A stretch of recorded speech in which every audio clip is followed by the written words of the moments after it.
All right, everyone, good morning. The big day has arrived. Borussia Dortmund versus Celtic in 10 hours from now, guys. It'll be getting underway. Kevin is here because it's Tuesday. Tony is here virtually every day. You're in Germany still, Tony. There'd be something wrong if you weren't still in Germany. It'd be a bit pointless if you'd gone just for yesterday. Kevin, how are you? Very well, very well. Looking forward to the game. Tony, busy old day yesterday. Yeah, it's just a real sense of occasion about this one, isn't there? I think, and you're trying to temper your enthusiasm and your optimism, but you can't help it. You just feel that this is one of those nights. Could be a really special night for Celtic in Europe.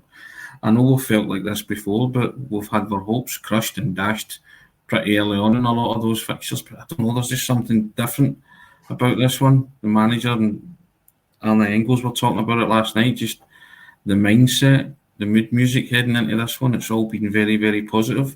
The one negative being that Cameron Carter-Vickers is out and Austin Trustee. But even then, I think everybody's just like, shrug your shoulders, get on with it.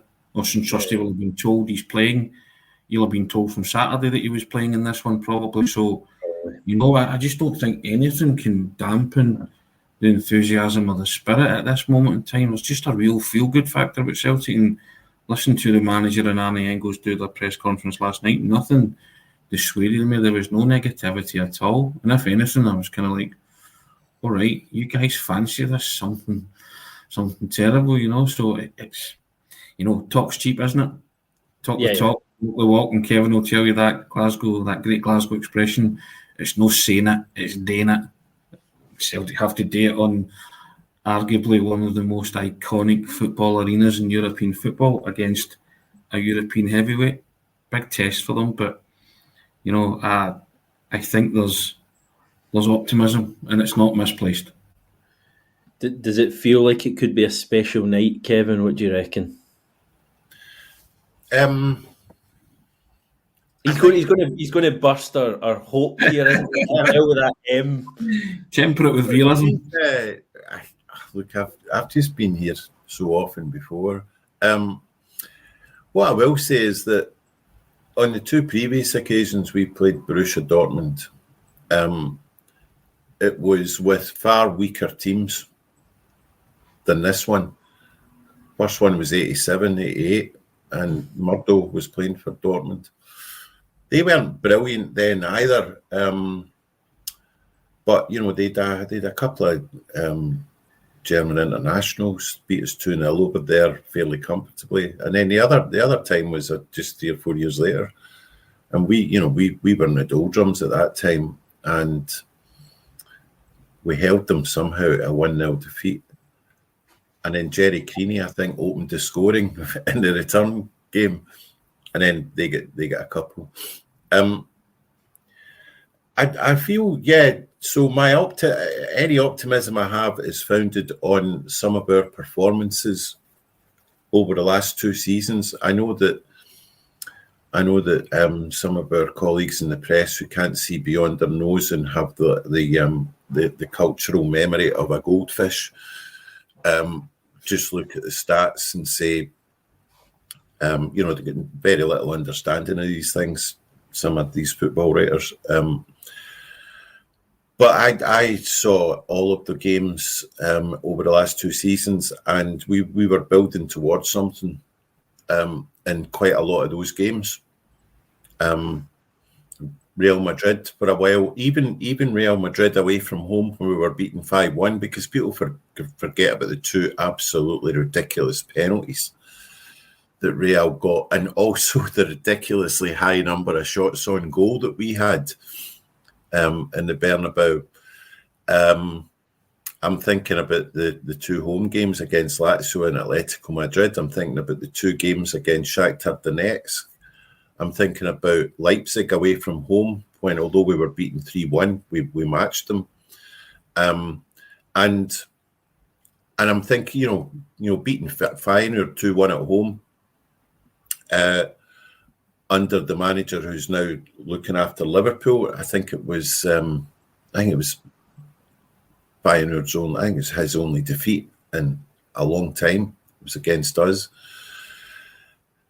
And yeah, we've been building towards this because there were, the reason why we didn't do as well as we ought to have in those games is because there were gaps in the foundations. We were, we can't just go in and spend 200 million quid, splurge it in four players that will immediately fill the gaps. We don't have that privilege. So I'm quietly optimistic. Yeah, I'm actually, I would say I'm kind of quietly optimistic. We've only won 2 games away from home in the Champions League, and we've drawn 4, and the rest of them have been defeats, and there've been some heartbreakers there. But there's something going on with this team. I think it's a better team than the first Brendan Rodgers spell, and I think it's becoming better than under Ange. We've never won on German soil, Hamish. No, we haven't. So, Ever. These records are meant to be broken. Right, see you later, guys. You enjoy it. Don't need to drop that in, Tony. Come on. I was dropping it in for context and perspective, and so the very fact that a lot of Celtic supporters are optimistic that they can do it against this formidable opposition just shows you how far Celtic have come under Brendan Rodgers in a year, and how far we think this team, is good enough to go and compete at this level against a team of this magnitude and stature. So, nobody's under any illusion. They are the Champions League runners-up from last season. They've lost about 3 or 4 of that squad. I think it's 4 they've actually lost from that squad, if memory serves. This is, as I say, this is one of the most iconic arenas in European football. But Annie Ingles was talking about it yesterday. He was saying, look, if the yellow wall's a yellow wall and it'll make noise, but if you played at Celtic Park, you can play it anywhere. I love that attitude, Hamish. I love that. I'm like, brilliant. I hope you're, and this is a guy who has played in this stadium, and I know he's only young, but he can relay to those players, listen, I've been here, I know what it's like, talk you through it. This is how it goes, and I think any knowledge, any expertise is a real boon and a help to Celtic in these situations and those players. And you have the coolest 21-year-old ever sitting there saying, bring it on. No, I'm not frightened. We won't be overawed. Celtic Park makes noise, just a different noise. It'll be made tonight, So, and this is why you play football. This is why you play football for clubs like Celtic. You want this. This is what you crave in your career. If you don't, you're in the wrong game. I crave it, and I'm only working at it. Imagine being a player, knowing you're starting tonight and walking out that tunnel, playing for Celtic and that special place. I just think it's wonderful, and I think the manager also said he's looking forward to seeing how his team cope playing a team of this stature, and he wants to pit his wits against that, because Brendan Rodgers believes, and I said it last night with Ryan, Brendan Rodgers believes that he's an elite level manager and he belongs at this elite level of club football. He's now transmitting that message to the players. They might be a good team, formidable team he called them, but you guys are good players too. Go out there and centre stage and prove it. Is there any chance that we're overawed tonight? I know Arnie Engel says we won't. I personally feel that Celtic will turn up and play well. Whether that's good enough to get as a result, at the end of the day, if Dortmund turn up and play to their top level, we probably don't get a result because they are better players than us. Is there any chance, Kevin, that the players are, they step out there and they kind of get a little bit, they kind of forget what they've been doing recently, maybe don't hit the level we all expect? Look, that can happen. That can happen at any time. I don't think that will happen tonight. There were moments in the last couple of seasons, especially last season, when we let ourselves down away from home, and that was mainly through kind of reckless inexperience in the sendings off. And what wasn't for me. It wasn't a lack of discipline. I just think it was young, relatively untested players coming in to against big clubs and big stadiums away from home, miles out with their comfort zone, caught in the headlights a little bit, and I think as well that a lot of our football, as I'd said earlier, in some of those games was good, but there was also a little bit naivety, possibly, maybe Ange and Brendan the first time around, because I remember pulling my hair out, what's left of my hair, against, we were going to Paris Saint-Germain, we were going to Barcelona and attacking. And, it was admirable, but we just didn't have the sufficient quality to go out and attack like that against teams like that in stadiums like that. And I felt there was a little element of narcissism about Brendan's approach in those games, where it was like he was hoping to show elite level managers that he belonged in their company by playing elite level football. Well, yeah, okay, let's go for elite level football, but it tends to work when you've got elite level players better than when it doesn't. So I think that's been stripped away. I think it's been a learning experience over the last few years with, for Brendan. I think for some of the players, and we're much more comfortable. We look more comfortable as a unit, and we seem to be more the team as a unit seems to know and get and understand what Brendan Rodgers is asking for them. I mean, you could see it in the two pre-season games, because I was watching those games, against Man City and Chelsea. Yeah, and the pre-season games, but you could see that we were beginning to play. You could see what Brendan Rodgers was working on, and then as soon as the first few games of the season started, and especially in the game against Rangers, I'm thinking they've really worked very, very hard together in pre-season, finessing some of what was going on last season, and we're better. We're better at what we were trying to do last season, and so I don't think they'll be overawed. Pre-season was the blueprint for success at this level, Hamish. That's why we took on that calibre of opposition. We spoke about it on the pod at that time, and you knew he drilled it into them and drummed it into them. In order to succeed in Europe, you're going to have to play this way against that calibre of opposition. So pre-season was the foundation and the stepping stone to what's coming next. You cannot underemphasise the importance of pre-season and those pre-season results. And I look at Dortmund, and they've conceded 7 in their last 2, Hamish.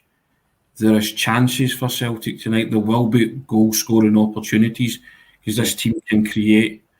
Again, it's that old adage, isn't it?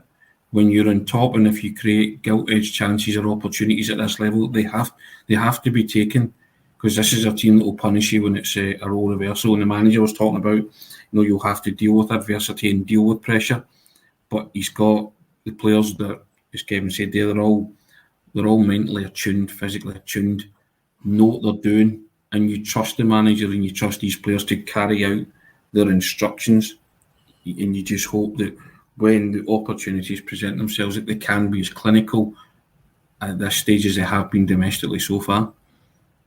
Yeah, that's the thing for me is, the game tonight's about finding out how good this Celtic team are, because we all think this is a really exceptional Celtic team, and but the reality is we haven't played a top team yet this season. That is the reality.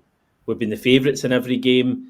and the team have shown that in every game. We've been, I was thinking this earlier, we've been completely dominant in every competitive game that we've played so far this season.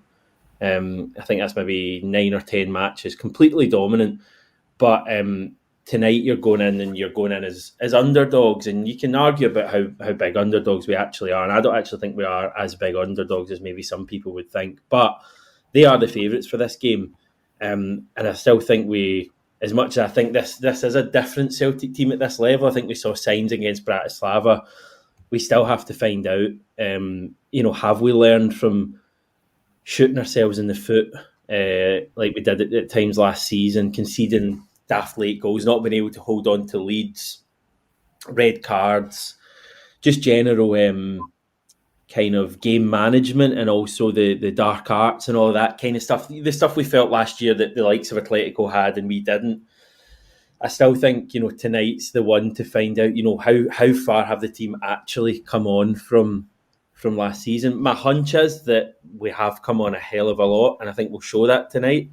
And I think we might get a result tonight. We might get a draw. But until it actually happens, guys, you're not going to know. And that's the thing. You see, domestic games, they're a bit of a foregone conclusion at the moment because we're so good and no other team in Scotland can deal with us. So, and obviously that's not to take anything away from the team because they've been brilliant domestically. I'm loving watching them. But this is it. Like, the game tonight is the kind of game that gets me, really excited because there's real jeopardy there. Excuse me. My voice is gone. Tony, you come and I'll save my voice. I think the manager was at pains to say last night that even if Celtic do get beat, and that's a possibility, he said they're not a poor team, they're not a bad team. Overnight, this is the elite level of club competition, European football at its finest. So I think he's desperate for this to come along because he wants to use it as a barometer to see how good they are, Hamish. To see if everything that he has taught them in the last year, and also the players that have played in the Champions League for the past 2 or 3 seasons, those learnings, those developments and that progress that he's hoping they have all made. He wants all of that to come to fruition, and to see where it give them some kind of gauge of where Celtic are at. And I think that's what everybody wants to see tonight. Just how good are the Celtic team right now? Just how good can they be? And just how good will they turn out in the future? Have they got a bit to go? Because it doesn't get any bigger than this.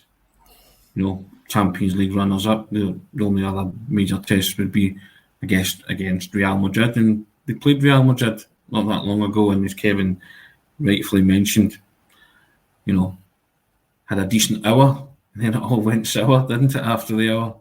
So that's the thing you need to learn, that an hour tonight ain't going to be good enough either.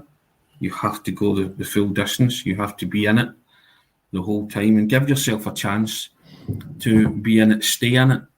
And that means that discipline, no red cards, try and not give away sloppy goals. Because one of the bugbears of mine with Celtic in Europe, especially away, they lose clusters of goals, don't they? Yeah. You used to come in like 2s and 3s, and by that point you're out of the contest, and that's what really used to grind my gears, probably grind a lot of supporters' gears. Even if they lose a goal, try and not lose one like 5 minutes or 10 minutes later, because you give yourself a huge mountain to climb. It's okay to lose goals. You have to accept you'll be under pressure. But Celtic in past years have lost 2s and 3s, and they've just not been in, in any shape to win a football match after that. Yeah, I think that's a big point. That's what I mean about the learning. How much have this team learned from previous Champions League games? Just a few comments. Fidel saying tonight the boys become men in Europe. I like that. Is there an update in Taylor, Tony? Thomas is wondering. There's a lot of names, but is there an update in Greg Taylor if he's fit to play? Yeah, I believe he's fit to play. The manager's just mentioned Cameron Carter-Vickers last night. That was the only one What he was the said. story with Taylor? He went off at half time, didn't he? And he wasn't pictured at training, but he did train. And I think everything's fine because, as I say, the manager was asked if everybody was fit, and he only chose to mention Cameron Carter-Vickers being out. Yeah. So I'm assuming, taking it as read, that Taylor will play. Yeah. What about the Carter Vickers stuff, Kevin? Is that a concern to you, the fact CCV isn't going to be there? Yeah, it's a concern because he's been, in the last 3 seasons, he's been one of our top 3 players. However, he hasn't had the most assured start to the season. Scales has outshone him, I think. Big Scales has got him out of jail a couple of times. Trusty looked good against St Johnstone. He looked what he'd been, a Premier League, an English Premier League player, albeit with the worst team in the Premier League last season. I think, I think see if you can play an entire season in the English Premier League, which he's done. The English Premier League is the strongest league in the world. It's far stronger than the Bundesliga. I don't care what anybody says. It's far stronger than the Bundesliga. It's far stronger than Serie A or La Liga, because you just need to look at the number of English clubs that have won a European competition or won the European Cup, and then look at the number of Spanish or German or Italian clubs that have won it. There's far more English. The spread of ability and strength in the English top tier is much greater. Goes much deeper down the league than in the others. And if you can play for a season or so in that, then you can play anywhere. I actually think that, pressing is now everything at this level.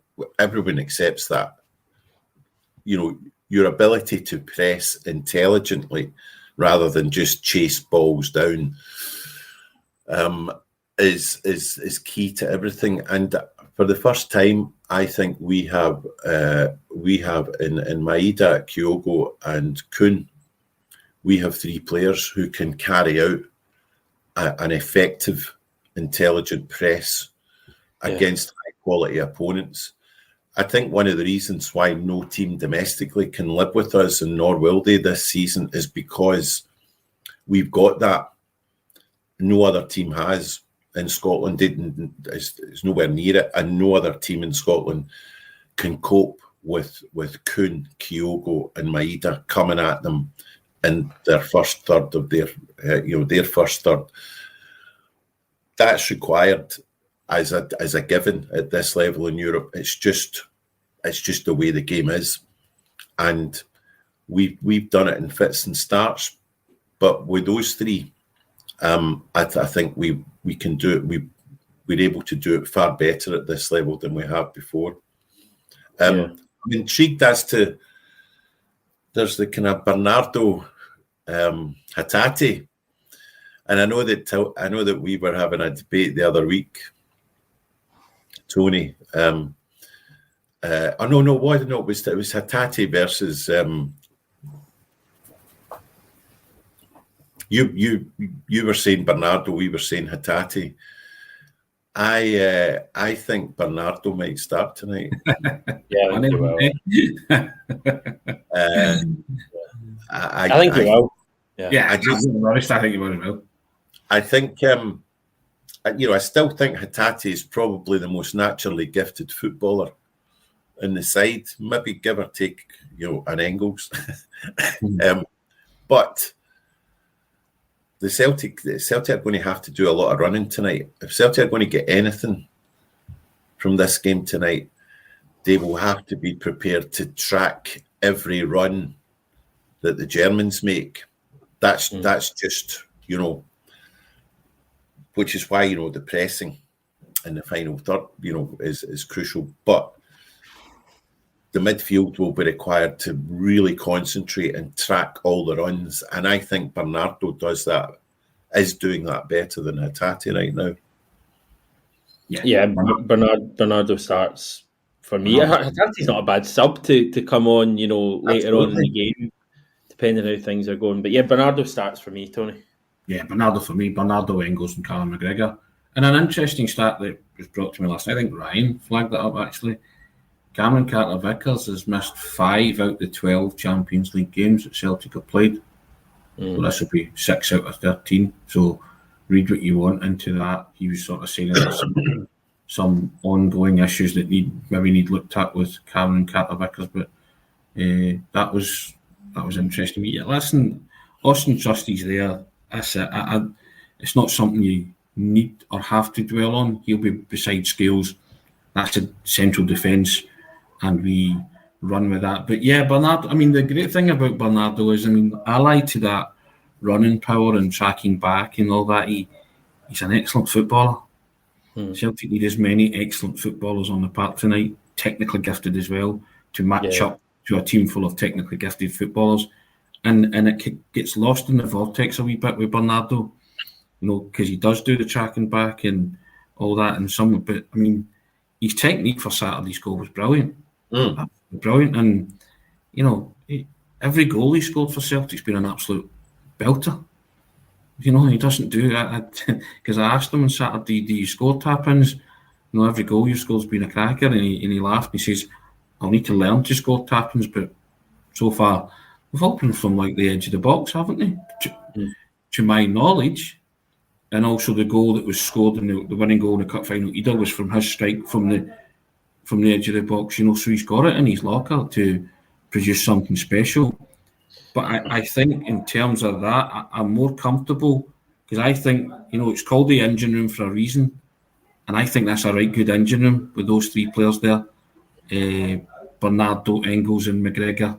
Hatate, as you say, Kevin, can sometimes be that kind of luxury player where the tracking back's not uppermost or foremost in his mind, but the ability to pick a pass and that technical stuff he's very good at. But I think we need all hands to the pump tonight because it's going to be one of those games. Apologies if you hear maybe people. Get out there and tell them you're live on YouTube. I think there's something going on. All right, sorry. It makes a change from the dogs. So what have we got? AR's wondering, Tony, I'll get you back in, because AR's wondering how long Carter-Vickers is going to be out for. Does he need surgery? Was there any chat of that from... No, the manager never said. He just said it's something they're going to continue to monitor moving forward. But it's the big toe, isn't it? It can cause you real grief. Injuries like that.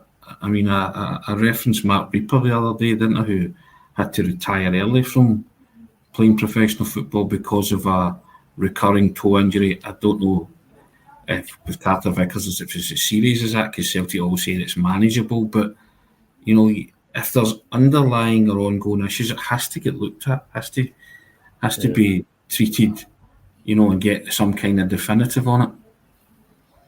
Yeah, AR again saying, please no silly bookings, because we always seem to get card-happy refs away in Europe. I believe today's referee is quite card-happy. Not just that, guys, though.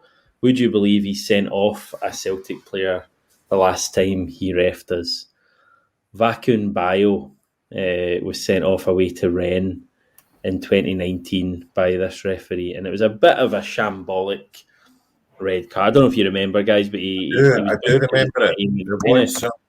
Followed through in the keeper, but it wasn't a yellow. And initially, he's kind of waving it away, wasn't given a yellow. And the keeper is actually Edouard Mendy, who went on to play for Chelsea. I think he's now in Saudi Arabia. He was rolling around, and the referee, from that reaction, went and gave Bayo a second yellow. So it maybe tells you that he pays attention to what players are doing on the pitch. So nothing daft tonight, hopefully, Kevin.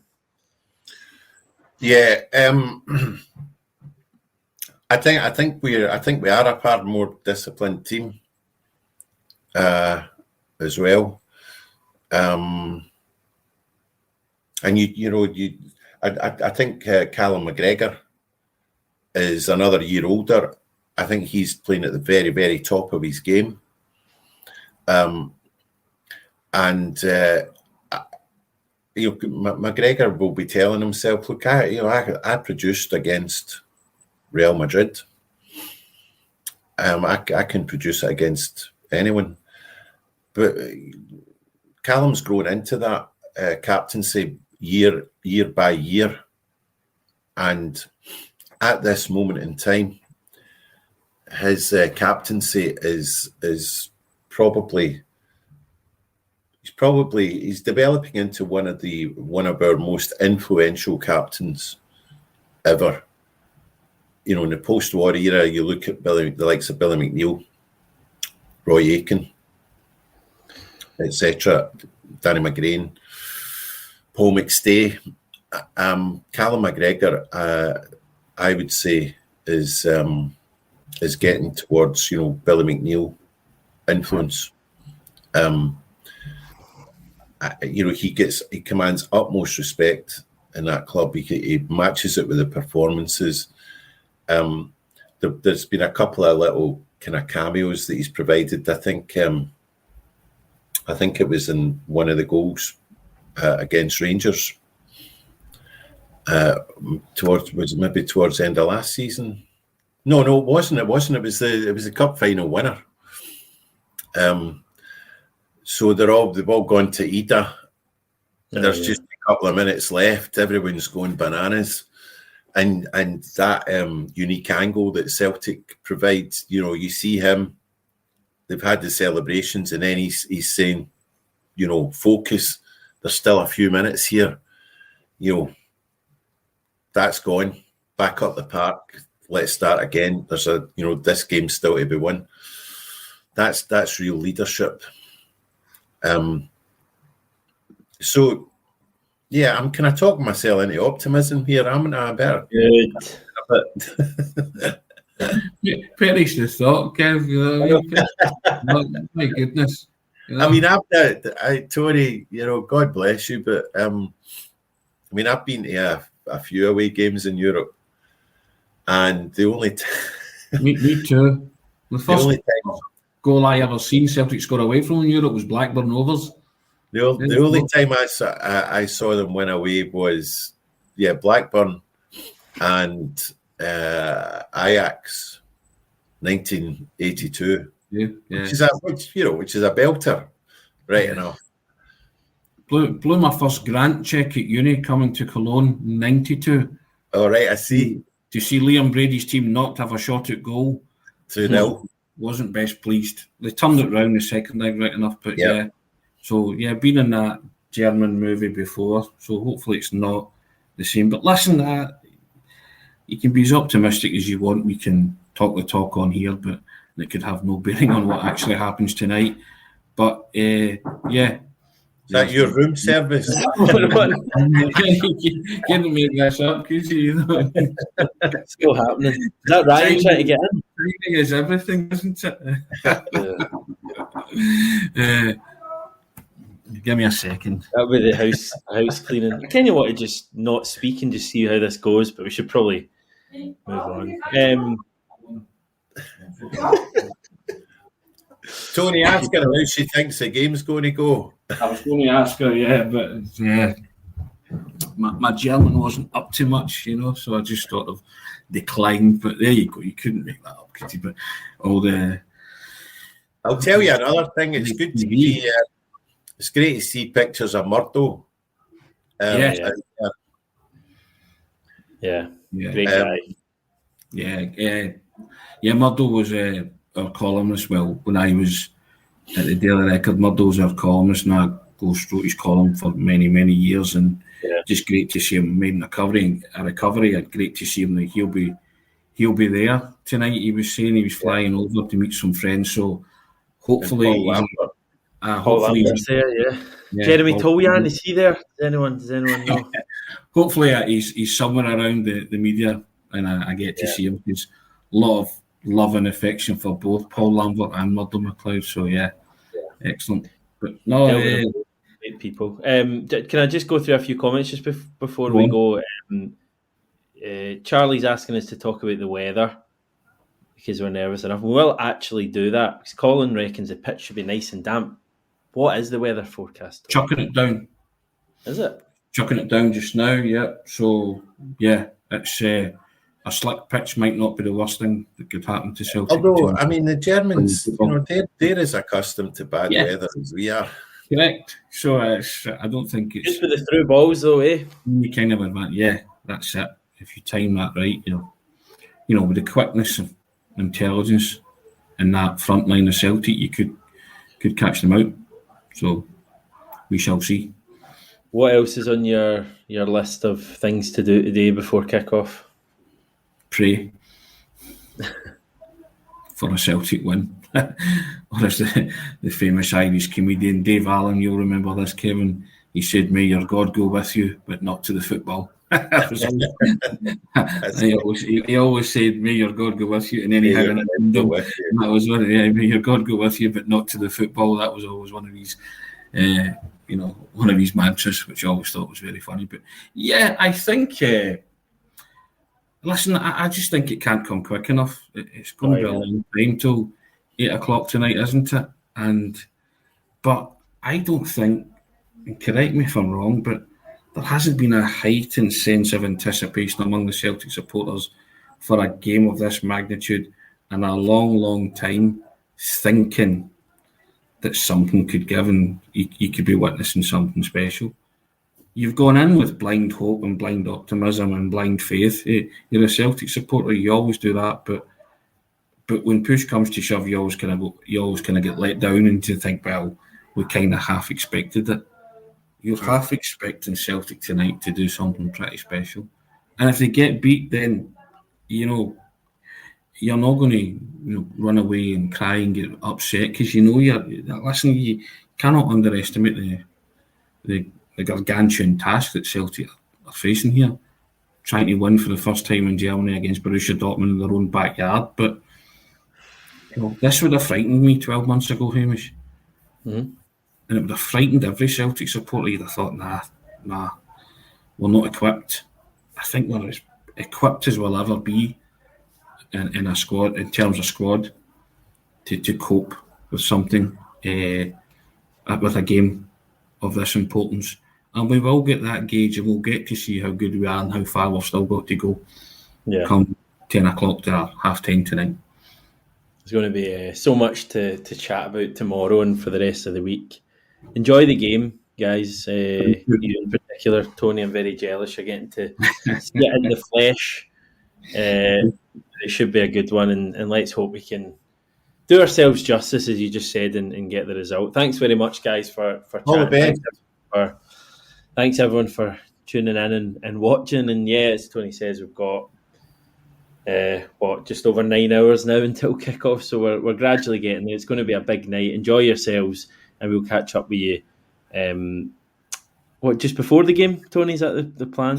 Yeah, tonight. I think myself and Ryan will be on. Okay. Hopefully pre-match, and then we'll be on at some point post-match. But that could be as late could be. We get the work done as well, and then we'll still be on post-match at some point. But like everything else, I think Celtic supporters will want to talk about it regardless. Oh yes, right. Okay, we're heading now. Chat to you all soon. All the best.